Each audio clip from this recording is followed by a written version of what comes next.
ইলিয়াস এরা কিছু লোকজন আছে এরা মাই টিভিতে তারা 50% শেয়ার এই আপনি কি কিংবা তার বাবাকে যে মামলা ধরা হয়েছে তৌহিদ আফ্রিদি এবং তার বাবা নাসিরউদ্দিন সাথী মাই টিভি যারা দখল করে নিয়েছিলেন, বিলকিস বেগম নামে একটা মহিলা মালিক ছিল, অথচ কর্মচারী হয়ে ঢুকে তাদেরকে অফিস থেকে বের করে দিয়ে তারা নিজেরা মাই টিভি দখল করে কোটি টাকা অর্জন করেছে। আর তৌহিদ আফ্রিদি বাংলাদেশের যত কন্টেন্ট ক্রিয়েটর রয়েছে, ইউটিউবার রয়েছে, তাদেরকে ডেকে এনে শেখ হাসিনার পক্ষে ভিডিও করার কথা বলতো।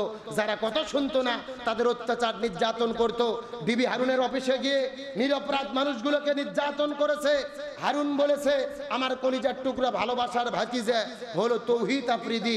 সুতরাং যেই তৌহিদ আফ্রিদি সরকারের পক্ষে দালালি করে কাজ করেছে, তাদের গ্রেফতার করার পরে আজকে সুশীল সেজে যারা প্রতিবাদ করে এদের পক্ষে কথা বলে, এরা মূলতই স্বৈরাচারের দোষর। কথা বল না গা।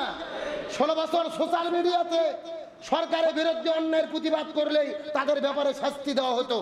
এই হারুনের সাথে ষড়যন্ত্র করে ইউটিউবার কন্টেন্ট ক্রিয়েটরদের ধরে তারা নির্যাতন করতো, অন্যায় শাস্তি দিত। আমার তো মনে বলে এদের আরো অনেক আগেই গ্রেফতার করা দরকার ছিল। সুন্দরী সুন্দরী মেয়েদেরকে ধরে অশ্লীল কাজ করতে বাধ্য করতে তৌহিদ আফ্রিদি। সুতরাং বলতে চাই, স্বজনপ্রীতি নয়, সুশীলগিরি নয়, অন্যায় যারা করেছে প্রত্যেকের শাস্তি হওয়া দরকার। অনেকেই বলতেছে তৌহিদ আফ্রিদির স্ত্রী গর্ভবতী, তার সন্তান পেটের মধ্যে, এই জন্য তাদের মায়া কান্না দেখাচ্ছে। অথচ জুলাইয়ের যোদ্ধা সেলিম রেজা, বরগুনাতে জারবাজি শহীদ সেলিম রেজা, তার স্ত্রী ফেসবুকে লিখেছে আপনাদের এত মায়া দয়া ভালোবাসা স্বৈরাচারের দোষরদের জন্য, অথচ আমার স্বামী জুলাই যুদ্ধে শহীদ হয়েছে, আমার সন্তান পৃথিবীতে এসেছে, বাবাকে ডাকতে পারতেছে না, আমার থাকার মতো জায়গা নাই, খাওয়ার মতো কোনো খাদ্য নাই। 2000 ছাত্র জনতা শহীদ হলো, 33,000 ছাত্র জনতা আহত হলো, তাদের পক্ষে মায়া কান্না নাই। স্বৈরাচারের দোষরদের পক্ষে যেই সুশীলরা কথা বলে, মূলত এরা সুশীল না, এরা তলে তলে স্বৈরাচারের পা চাটা গোলাম। সুতরাং পরিষ্কার করে বলতে চাই, ন্যায়কে ন্যায় বলবো, অন্যায়কে অন্যায় বলবো, অন্যায়ের প্রতিবাদ করব। আমরা বলতে চাই রসুলের মধ্যে শ্রেষ্ঠ চরিত্র, রসুলের চরিত্র নিয়ে যারা কথা বলে পৃথিবীতে তার আল্লাহ তাদের লাঞ্ছিত করে। আল্লাহর কোরআন বলেন উতুল্লিম বাদা জালিকা জানিম, রসুলের চরিত্রের বিরুদ্ধে যারা দাঁড়ায়, ইসলামের বিরুদ্ধে যারা দাঁড়ায়, এরা বৈধ সন্তান হতে পারে না, এরা হলেন পিতৃ পরিচয়হীন অবৈধ জারদ সন্তান। কোন বৈধ সন্তান ইসলামের বিরুদ্ধে লাগতে পারে? তাহলে বলতে চাচ্ছিলাম রসুলকে অনুসরণ করা কি? আরেকটু জোরে বলেন। তার পেছনে কারণ হলো 3টা।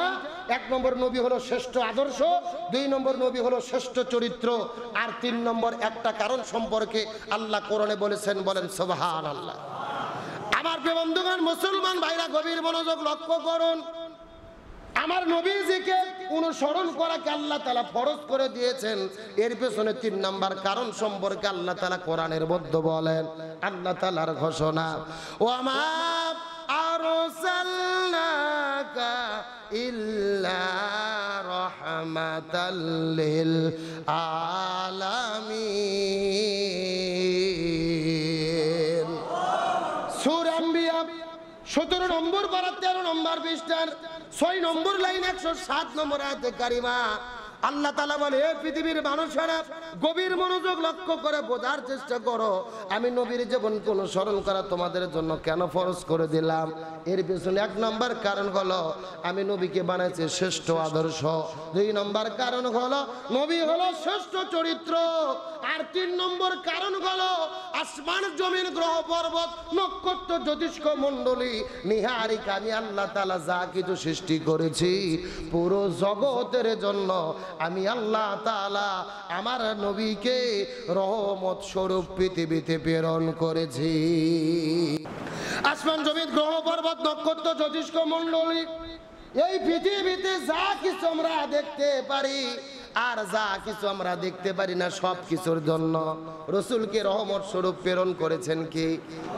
আরো জোরে বলেন। আল্লাহ তাআলা নবীকে কত ভালোবাসে।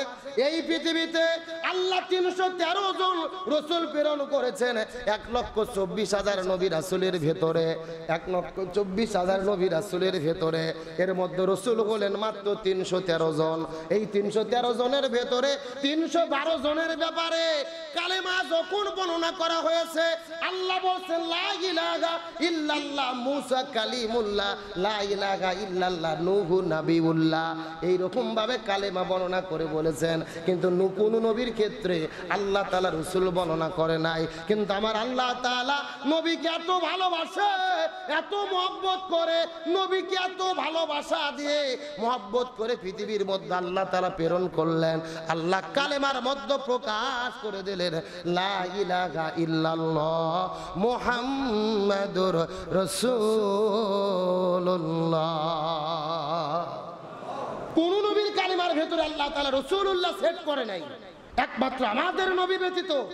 আল্লাহ বলে লা ইলাহা ইল্লাল্লাহ মুহাম্মাদুর রাসূলুল্লাহ, মুহাম্মদ সাল্লাল্লাহু আলাইহি ওয়াসাল্লাম আল্লাহর প্রেরিত রাসূল।